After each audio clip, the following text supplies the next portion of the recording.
Okay, the next slide, please.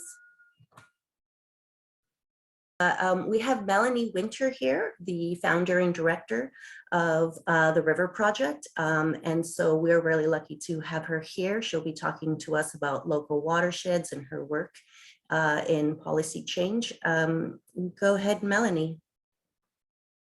Well, before we have Melanie, I'd just like to add a little more to Melanie's intro, and that is, Melanie, welcome. It's so wonderful to have you. I've known Melanie for a few decades, and she is one of the really persevering people with a vision for how to reinvent how we live in the city that has to do with the LA River. So thank you, Melanie, and we're looking forward to hearing from you. Thanks, Lois. I appreciate that. And I think persevering is probably one of the most appropriate things. So thank you. It's great to be here. Do I have shared screen privileges? You should. Okay. So let me set this up so that it works. There we go. And let's try to set this on view slideshow, right? Slideshow. Okay. So to start out, I want to preface this by saying we had talked about talking about watershed planning and watersheds, and then when I saw the announcement, it was like, she's going to update you on the river. So I was like, oh no. And I kind of jammed two presentations into one. So there's a lot of slides. Stop me if I talk too fast, but I'm going to try to get through these and try to tie them together for you. So you're looking at a slide of the Santa Clara River, by the way, which is just to the north of us over the hill. And this is the closest thing we have to, you know, what the Los Angeles River used to look like before we did all the things. In the River Project, we've been around since 2000. It's not on the river corridor, but we focus on a watershed-based approach to planning for the river. So that incorporates all of Los Angeles, and we do basically what needs doing, be it scientific research or policy work, planning, design, installations, education, whatever needs doing at the moment, we pick that up and carry it forward. So watershed-based planning is looking at everything from an interconnected perspective rather than just one issue at a time. So if you're some of those people out there that have galaxy brain, if you think in a multi-solving kind of a way, watershed planning is really a good sphere. Anyone who's looking at, I expect anyone who's living at EcoVillage understands how these things connect to each other. You're focused on one area, be it housing or transportation, and you learn along the way these things all connect to all the other issues that your friends are working on, right? So one of the key things that we're doing, because we really do view the river as a key to our healthy future, and we understand that it's very volatile, right? One of the key things we're doing is looking at trying to get folks to understand that land away from the river is the most important thing to having a healthy river, right? How we do land use everywhere else in Los Angeles, how you manage the rainwater where it falls, that's the key, right? So many years ago, we started out by doing a watershed plan for the largest subwatershed of the LA River, the Tujunga-Pacoima. This one is the most, to me, interesting, along with the Arroyo Seco, because it has those big, tall San Gabriel Mountains, which come down so steeply to the valley floor, and a lot more rain falls up in the mountain than it does in the valley. So it creates some interesting challenges and yet opportunities, because all that rainwater used to get into the natural underground aquifer of the San Fernando Valley before we paved everything over. So our plan identified about 50 different kind of projects you could do, be they big scale or really small scale. And the big scale stuff was like, ooh, change your operations at Hanson Dam or optimize these spreading grounds. The medium scale projects were like the Woodman Avenue median here that we did, where we took an asphalt median up there by Kaiser in Panorama City. that had some very struggling, sad magnolia trees planted in it. And we ripped all that out and we planted several times as many trees, native trees. And we also created curb cuts so that the rainwater in that small sub drainage that went in that direction all goes into a bioswale, basically, and then soaks into the groundwater basin. It collects a whole lot of water, helps reduce flood risk, and builds our local water supply. And then what I'm interested in a lot is this very small scale thing, the on property stuff. A lot of the stuff that is fundamental to how you live on the land at EcoVillage, right? So rain grading, and you grow food for either people or for pollinators, you build healthy soil, you manage the rain with permeable paving, you have cisterns, you have gray water systems. And we also piloted this first in Los Angeles thing called a parkway retrofit, where you cut the curb, as they've been doing in Tucson and other places across the country for years, so that rainwater takes a diversion into this basin in your parkway, and it can support healthy street trees, reduce runoff in your community, build local groundwater, and if we do enough of them, reduce flood risk as well. And we do these things in partnership with the communities that we work in. And hacemos en conjunto con las comunidades que trabajamos, especialmente con los jóvenes y las familias. Así es como llegamos. El primer piloto que hicimos fueron con 25 casas y tuvimos varios proyectos en apoyo a nuestro equipo y tuvimos edificios comunitarios. Y en este piloto primero, todos reducieron su consumo de agua en un 25%. De la lluvia, agua de diferentes grupos, y algunos salieron exitosos. No nos costó mucho y estos fueron los más efectivos que tuvimos en cuestión de ahorrar dinero, y lo comparamos con otros proyectos que cuesta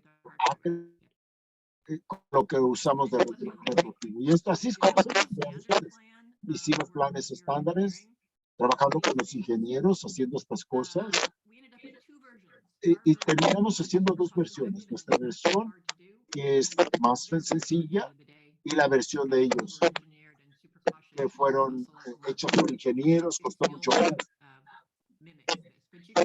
Pero podrán ver ustedes cómo, no plantando, sacar gente tiene más posibilidades de hacer más consumo de agua. Y hablamos cómo plantar árboles, reducir, y es tan importante como los árboles, porque el agua de abajo es lo que reduce las temperaturas ambientales de la noche. Las temperaturas ambientales de la noche, en la noche cuando hay más árboles, tiende a ser más fresco. Esto nos ayuda a mantener el terreno y mantener los árboles para que la gente no tenga que estarlo regando constantemente. Piloteamos y monitoreamos esto con nuestra segunda versión en el este de Los Ángeles, y en la primera versión dijimos que íbamos a tener población como unos 40 pulgadas, y cuando les enseñamos eso, cómo fueron más efectivos en costo, se amplifica. Imagínense hacerlo en una área grande, y recuerden esto en unos minutos cuando regrese. Este es uno de los puntos clave. Properties. It's always been problematic for public agencies. They don't want to work with humans. They don't trust humans. They want to control these things, right? We really see private properties and residents of Los Angeles as the key to our future here. People need to be given agency in working together to adapt to climate change, right? And this makes engineers super nervous. But if we're going to get where we need to go, we really need to do more distributed projects. So engineers in the last century were really elevated to a position of very much dominance. If you look at the hiring list of any civil service agency in city or the county, it's mostly in this field, it's mostly engineers, civil engineers and environmental engineers. They don't have multidisciplinary expertise on their teams. Engineers, being top of the pyramid for so long, got there by doing big projects, by taking water from Mono and Owens and bringing it here, by channelizing the Los Angeles River, by building big dams. A lot of contributed to where we are today. Engineers don't want to lose their dominance. Engineers are afraid of working with people. Engineers are terrified of nature. But we have to move forward in advocating for these small-scale projects everywhere, because small-scale projects everywhere in aggregate can make a much greater difference than big projects. On top of that, big projects take a lot of concrete and a lot of steel, right? Small-scale projects work with soil and work with nature. Let me see, next slide, how do I do this? Oh, I'm stuck. Oh, here, maybe I can do that. There we go. Okay, so again, just, you know, underscoring that past century, big stuff, future, small scale, getting everyone engaged. So in Los Angeles, we have a lot of plans. Some we're very good at. We do plans, we do fancy plans, and they always look amazing. We don't always implement them, but we do them great. So on the water side of things, we've had lately the Stormwater Capture Master Plan, the Conservation Study, the Water Quality Plan, the plan, and I will call it the plan, not the Green New Deal, because it's a plan. And then recently, the LA River Master Plan update. It's in draft, and I'm going to talk a little bit about that now. So this plan was led by the county, and the big partners on the team are Frank Gehry and Geosyntec. There are no planners. There are no actual planners on this team. There weren't a lot of environmental scientists. There weren't a lot of biologists. There weren't any of those things that would make it a multidisciplinary. Have social scientists team. You had engineers and Frank Gehry and a landscape architect. One. So this updates, it covers the entire river corridor. And they had a lot of steering committee meetings, and they held a lot of community meetings. And if you hear them talk about it, they're really proud of all the community meetings they had. So here's their vision statement. Talk about how it's iconic and it connects us together, helps us get across town and appreciate nature. And right down the bottom there, you'll see it's a place to understand infrastructure. Now, in what other place on the planet would a plan that's supposed to be about river restoration have in its vision statement, this is a place to go and understand infrastructure? Think about that. The previous draft said it was a place to respect feats of infrastructure, making it even more clear where their priorities are. So the plan goals, as stated, include, as you see up on the top right, healthy connected ecosystems. That's not easy to find in the plan anywhere. So the tone in this plan is kind of set early on. There's this section, page 22 to 27, if you ever wanted to go look at this, that some of us are calling the pre-buttal, because a lot of what they heard from the community members during those copious outreach and engagement meetings they had was, how do we get to having a living river? We want a living river. What if we, can we remove the concrete? What if we do stuff upstream throughout the watershed like they're doing other places in the world? Answer all these from there. That nice, you're so cute, but you're not an engineer. We will pretend to explain to you why this is not possible, but we won't really. And it goes on for 5 pages. So before they even get into their plan, they condescend to say why nature just isn't up to the same things that these big engineer boys are. Really horrifying, right? And they turn this into a kit of parts, and it's not really project focused. It's very vague. They say that it's supposed to be founded on community needs. And here's what their kit of parts looks like. Very simple. The one that they like the most is crossings and platforms, because as they see it, that addresses environmental injustice. They see paving over the river and putting a pretend park on top of it resolves decades of environmental injustice. That's their perspective on this. So this is the whole LA River watershed, and I'm going to run you really quickly through some of the presentation they did for some steering committee members who asked for a bit more of a deep dive on why we can't do watershed management instead. 1 second, Melanie, if I can interrupt. Manuel, dicen la gente que no te pueden escuchar muy bien. Hay como un estático o algo en tu micrófono. No sé si hay la posibilidad que puedas hacer un cambio o algo para que se pueda escuchar un poco mejor. Si no se puede, disculpe. Yo pienso que Manuel está en otro lugar este día y puede ser esa la razón, la verdad no sé, pero gracias por su paciencia. Se lo voy a pasar ahora a Melanie. I'm going to pass it over back to Melanie, and hopefully we've been able to make some adjustments. Go ahead. Was I talking too fast? Oh, no, it had to do with some static on the Spanish line. Oh, okay. Okay. All right, so I'll dive back in. So this is, remember, from the county and engineers to the steering committee, a presentation they made on how they see the world. So this is what the urban footprint was in 1937. And, you know, remember in 1937, if you look at aerial photographs, urban footprint didn't look then like it looks now. There were some buildings, but we didn't have lots of concrete and asphalt and the development we have today.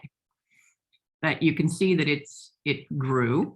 By 1970, it was very paved.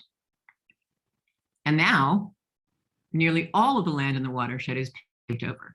Hardscapes, densely developed, not very densely developed necessarily, but very developed, hardscapes everywhere. Everything's impervious, right? The red is where it's the most impervious, and the green is where there's some open space. So you're looking at sort of baseline. If we reduced up as much as 50%, that could actually mean a lot more water finding its way to the groundwater basin like it used to, instead of flooding downstream than we currently have.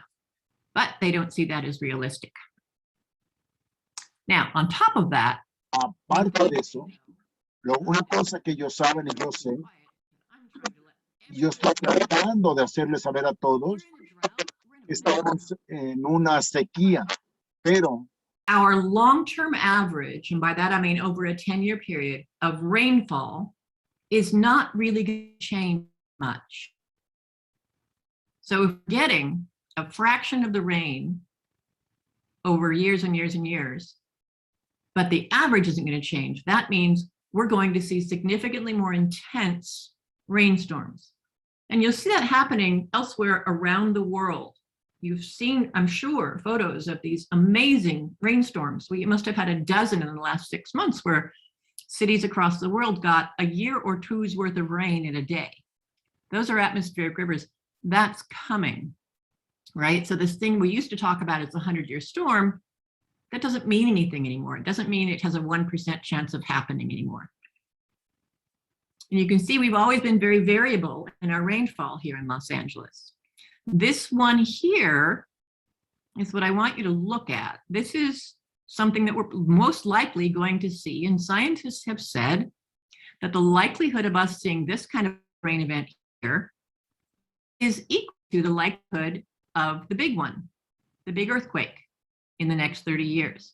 And boy, have we prepared for the next earthquake.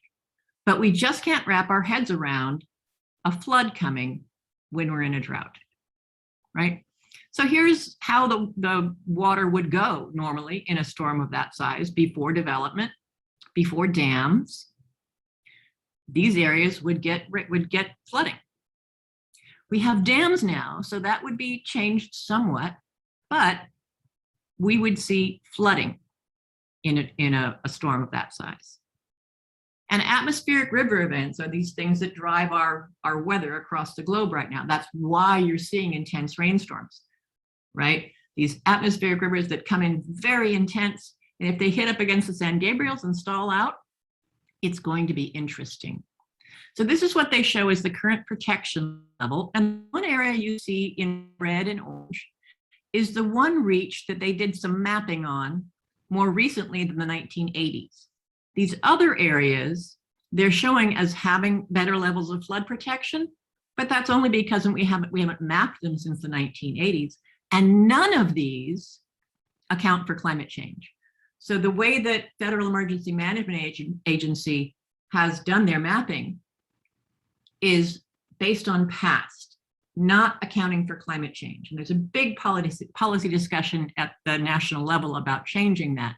But this does not show what the real risk is right now. Here's the one that was mapped more recently than the 80s, and this is in the Elysian Valley. And this is what they're showing. These are communities that will flood and left in a 100-year storm, what they're still calling. We're definitely going to be seeing those. And we are going to be seeing what's called a 100-year event. 6,000 properties at risk along the LA River, most of them low income. The city of Los Angeles has been doing their revitalization plan, gentrifying communities and building in these very places. Because it's not about the river, it's about building in places that used to be industrial land that didn't generate enough tax revenue to satisfy certain city people. So their river plan is about increasing tax revenue more than it's about making a healthy, happy river.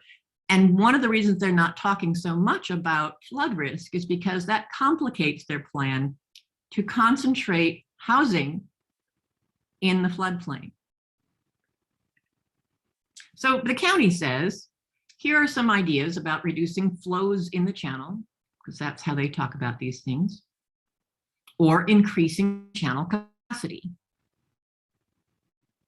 And they do include low impact development, BMPs, and distributed things. Also, things I'm going to show you in a minute, getting rid of the vegetation in the river, building channel walls, doing a bypass tunnel. So here's their big ideas. This is what they think would freak everybody out. Increase the river's footprint. They're saying, oh, we'd have to do 2 to 3 times, and that would displace so many people. So we're not going to be doing that. One of the things they don't talk about is these storms will also displace many people. They will also lead to a loss of your entire lifetime's investment, if not your life, right? So the number of people that a storm will displace is significantly higher than the number of people who would have to consider alternatives if you were actually looking at what the risks were. They're also saying, look at the 12 to 18 foot high concrete walls, which means your access would go away. And this is the 3-foot wall they built at the turn of the century downstream in Long Beach. So they want to go several times higher than that everywhere on the river. Also, they would like to do a big bypass tunnel right by Griffith Park, right before the river turns, and then that would dump out just south of the city of Los Angeles, increasing risk for communities downstream. And this is what that bypass tunnel would look like. So between those 12 to 18 foot concrete walls and this bypass tunnel, that's a lot of infrastructure. It's a lot of concrete and steel. It's also a lot of irreversible environmental damage, as is recognized in their draft environmental document. Concrete, as you all know, the reduction of concrete is about 8% of our total emissions globally. Steel is 7%. So all of their plans are getting rid of living things and relying on concrete and steel. And we know that climate change is no joke. It is happening. It's not in the future. It's happening now. We know that we have to address the climate and ecological emergency simultaneously if we're going to succeed. We have to have transformative change. I love a quote I read recently. Someone said, a climate scientist said, there are no non-radical futures. Our future involves radical change, one way or the other. If we don't do what we need to do, there's going to be radical disruption. If we do what we need to do, that's going to require radical change. And that's something I think most people haven't quite wrapped their heads around. So how does this all relate to nature-based approaches to watershed management, right? So nature-based approaches, working towards restoring the river system, which you can't do overnight, but you can start place by place. It would require distributed approaches, property by property, reducing hardscapes. We have way too many parking lots in Los Angeles. We have way too many cars in Los Angeles. We need a public transit, bicycle future, much more than an electric vehicle future, reducing the hardscapes that serve our current paradigm, and reclaiming healthy soils. Healthy soils alone are phenomenal carbon sequesters, and they absorb water, right? So doing this throughout Los Angeles, prioritizing nature in the city, including wetlands, which includes rivers, creeks, and streams. Habitat along rivers, creeks, and streams and wetlands are the most effective terrestrial carbon sequester out there. So you would think that if we're looking at a master plan for our river system in the face of climate change, this would be our priority, not how do we quintuple down on the engineering that got us here in the first place, right? So right now, our water supplies come from the Sierra and the Colorado. If you may have seen in the back of your mind in the news that we don't have the snowpack from the Sierra anymore, and we're having to take less water from the Colorado because it's not coming from their snowpack either. So these places we've relied on forever, less and less. But we have these massive groundwater basins that if we had less hardscape, we could refill, have local water supply, right? So our soil infiltration rates, these blue places, are where water can go most easily to groundwater basins, and that happens to be sitting over groundwater basins that have a lot of room to take more water to support us. And these dark blue places, this is where Tujunga and Pacoma Wash used to go. This is where the LA River used to go, right? So you see how nature does this stuff, right? And, you know, coincidentally, park needs overlie with those same places. We keep talking about park needs, but you don't see a lot of new parks in Los Angeles yet. Advocating for more parks, getting rid of parking lots, getting rid of mini malls on corners, give us the park space we need to improve the public health, improve the air quality, reduce temperatures, and let rainwater get to groundwater. So the key elements of transformative change are addressing climate change and biodiversity together. Really, really holding agencies and government accountable about what investments they make. Are the projects you're going to build, are they going to increase emissions or reduce emissions? Like, don't invest in projects that increase emissions or fail to reduce them. And we keep doing these little pilots, but then the local agencies don't invest in getting them to scale. So when you have something like EcoVillage, something like the Water LA program, advocate to get those to scale to make those the new norm. Just like with, oh, here's a pilot protected bike lane in this community. Boom, advocate to make that happen everywhere, right? And also encourage agencies to do cross-sectoral, multidisciplinary work, right? And if you want to talk systems change, you know, this means inclusive governance structures and cross-sectoral work. And that's where you really can get to the change. We know that for every dollar we spend before disaster, we can save 6. Some people are saying 7, 8 now. We have to lead with science, and we can't discount externalities. And that means asking agencies to show us not just the dollar cost, but the carbon cost of the investments we make. The embedded life cycle carbon cost of every investment we make should be shown to all of us along with the dollar cost. That's a fundamental, big deal to fight for. We just asked the Upper LA River Integrated Regional Water Plan people to vote for asking the leadership countywide to do that. Failed by 6-4. They don't want to show you the carbon footprint of the projects they're doing, right? Nature-based solutions are cost-effective and get us more than one benefit at a time. And we have to look at redesigning our whole urban grids, right? I know some of you folks are in transportation. You can see how this overlays. The complete streets have greening and stormwater capture and shade and habitat, and these things all work together, right? Moving us towards that. And again, like I say, incorporating diverse expertise, and by that I mean in a lot of ways. I mean diverse on all the levels. The kinds of expertise you bring and the kind of human beings you bring. We have to have more diverse voices at the table and more diverse expertise at the table. Healthy soils and groundwater recharge are a big deal. And DWP's incentives, we have them for rain barrels and removing turf, but we don't have them meaningfully yet for the real kind of work that needs to be done. We need real incentives for action at the parcel scale. And always remember that if you invest upstream, you get the benefit downstream. We can't let the county do what they did to us 25 years ago, which was divide upstream from downstream.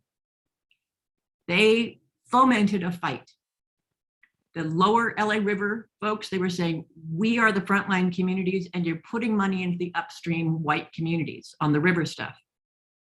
But if we don't deal with upstream, you can't solve what comes downstream when it comes to water, right?